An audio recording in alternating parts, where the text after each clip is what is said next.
Hey guys, and welcome to the lecture associated with the chapter on Hinduism and Buddhism. Spodek groups these two religions together because they are really closely related, as you guys are going to see, but today we're just talking about Hinduism. So for today, just focus on these key concepts up top and this one down here. You'll see what I'm talking about.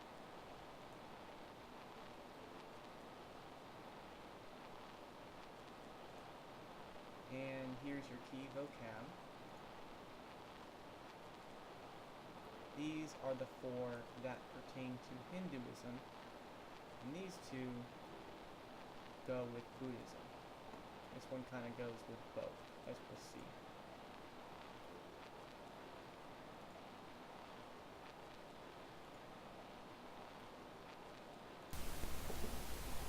Okay, so chapter 9 covers Hinduism and Buddhism, and also over 2,000 years of human history.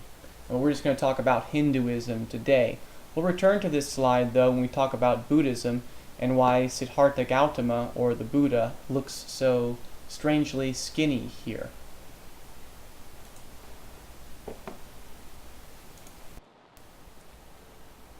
Alright, so here's that framework that I talked about on the first slide.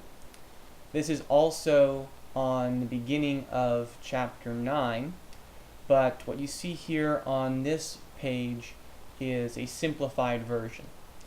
And basically what this is what Spodek says every religion does. And as you guys read through chapters 9, 10, and 11 in your textbook and learn about these religions, I want you guys to ask yourself, how well do those religions fit with this framework? But for right now, all I want you guys to do is think about the religions you already know something about. And let's take about 3 minutes and have a little fun with Spodek here and ask ourselves, based on what we know about religions, can we find any problems with this framework? Can we think of any religions that maybe don't do some or all of these things? Because like all models, this one might have some issues with it. So take a few minutes, see what you guys come up with, and I'll be back with you soon. Well, we're not going to talk about the answers to this question, or your answers to this question now, but we'll come back to this question as we discuss these religions more in depth, and I'll be interested to see what you guys have come up with when we talk about it in class.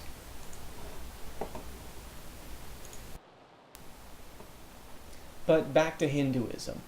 Let's start from the start. Where did it come from? Well, pretty much every historian believes that the Aryans, remember those were the guys who moved into India and more or less kicked out the Harappans, had something to do with it. But increasingly, more and more historians are starting to believe that the Harappans themselves, in their interactions with the Aryans, also had something to do with it. More on that in the next slide.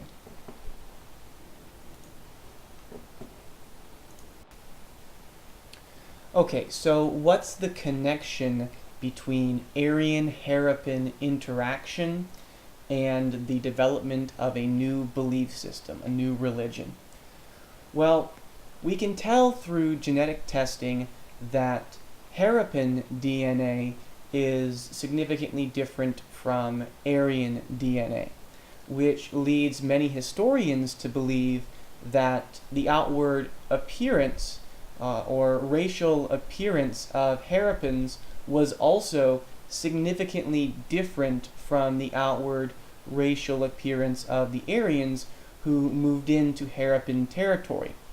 And popular theory goes that the Aryans adapted some of their religious beliefs to ensure that they would remain on top of this new society that they were entering, and the Harappans that they found there would be more easily oppressible and could remain on the bottom of that society.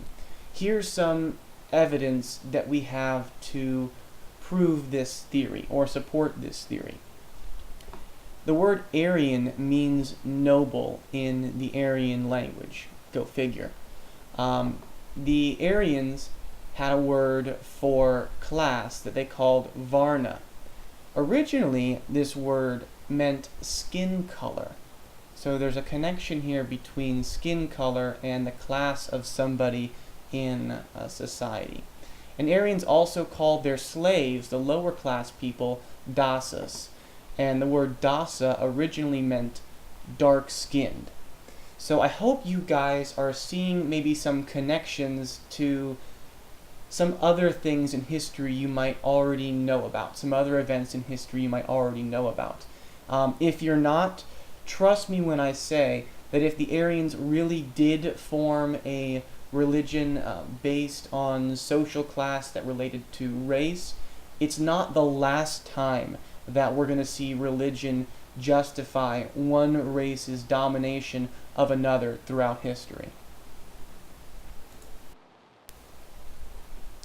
And as I've said up here at the top, these social classes are still in some ways part of Hindu and Indian culture today.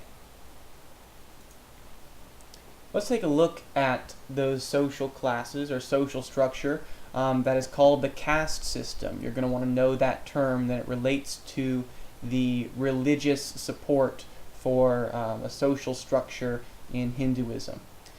This is a very basic breakdown of the caste system, with the classes ranked from highest to lowest. On top, you've got the Brahmins, also known as priests. Below them, the Kshatriyas, the rulers/warriors. Below them, the Vaishyas, which are the merchants or the landowners. Here's an example of one such person.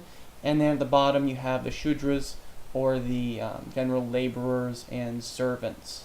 We won't talk about outcasts too much today, but from what I understand, you've learned a little bit about outcasts or untouchability last year. My question to you guys is, does this structure look familiar? Think back to the other social structures, class systems we've seen in other societies. Who was on the top? Who was on the bottom?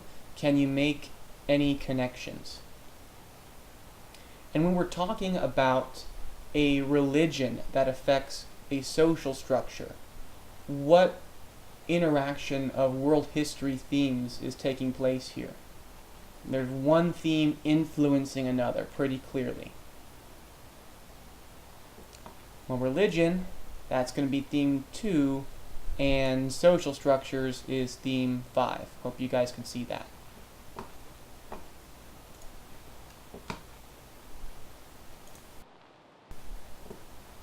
Okay, so how did the Hindu religion reinforce the social structure or the caste system that was part of it? Well, one of the ways is through the Hindu religion's story of creation. And the story goes that our world, including humans and the caste system of which they are a part, was created by this individual here, Purusha, the world's first human. Or more accurately, it was created when some deities divided up his body parts, and each body part was responsible for creation of a particular aspect of the world, as well as the creation of a certain class in the caste system. I wonder if you guys can accurately guess which class or caste over here is tied to which of Purusha's body parts. Take about 3 minutes and make your best guesses. We'll see how you did in a few.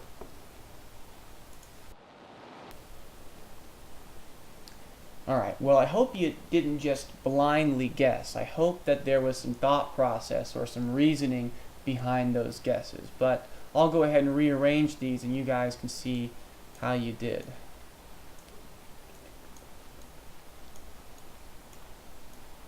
There we go. So, here's the accurate connections here. Priests born from the mouth, warriors born from the arms, merchants and landowners from the legs, and laborers from the feet. If you got it right, great. If you didn't, don't worry. We're going to discuss in class in more thorough detail why the connections are what they are. But do know that they serve a purpose.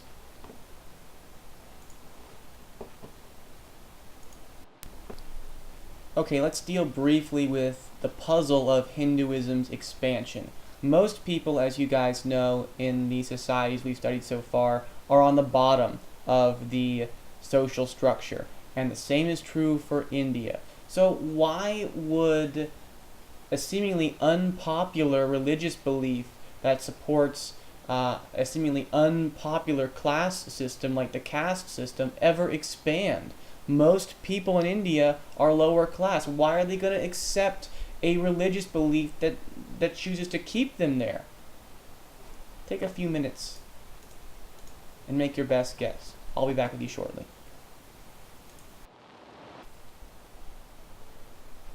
Well, there are a couple potential reasons.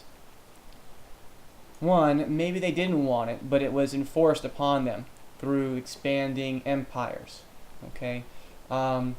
Maybe those empires sponsored it, forced it. It was more of a dominance thing. But we also know that those empires, especially the Gupta, as it expanded, tended to include conquered peoples, gods, and goddesses in the religion. So it wasn't as though you had to totally give up your own religion in order to be considered part of this larger Hindu faith. All right, so it's kind of unique as far as religions go in doing that. And it's one of the reasons that Hinduism today has so many different gods and goddesses. Or does it? There's a big debate over whether Hinduism is polytheistic or monotheistic. I'm not going to cover that debate here because I promised I'd keep this lecture short, but remind me about this question in class because it is an important thing for us to discuss. Okay, last slide. This is an oversimplification of Hindu religious beliefs, but it gives us an overview of the most important stuff for us to remember, and also helps us to understand why some of the people who might have been most oppressed by Hinduism throughout its history still chose to believe in it. 1. Do your dharma. That's your duty in society. And if you do that dharma, you too are able to build good karma. Karma is this positive energy that helps to purify your soul. And eventually, if you build enough good karma, you achieve, number 3, moksha, which is perfect understanding and a release from samsara, the reincarnation cycle. In basic Hindu belief, souls get reincarnated into beings time and time again until they achieve this moksha and release from the reincarnation cycle. And basically, the more good karma you build up by doing your dharma or your duty, the higher form your soul gets reincarnated into. So if you're a Shudra, if you're on the bottom of society and it's your duty to take corpses and bury them, or do some other unclean work, then you do that duty if you believe in Hinduism because you believe that in your next life you'll be something higher up on the caste system, like Vaishya or maybe a Kshatriya. And if you're a Vaishya, you do your duty as a businessman or a landowner because you believe that eventually, if you do that well, you might become a ruler, and so on and so forth until you're released from the cycle and you achieve this perfect understanding. So that's Hinduism. Oversimplified, I know, but in a nutshell, and the most important part to remember for why so many of the lower caste people would believe in it for so long. Thanks for watching. I'll see you in class.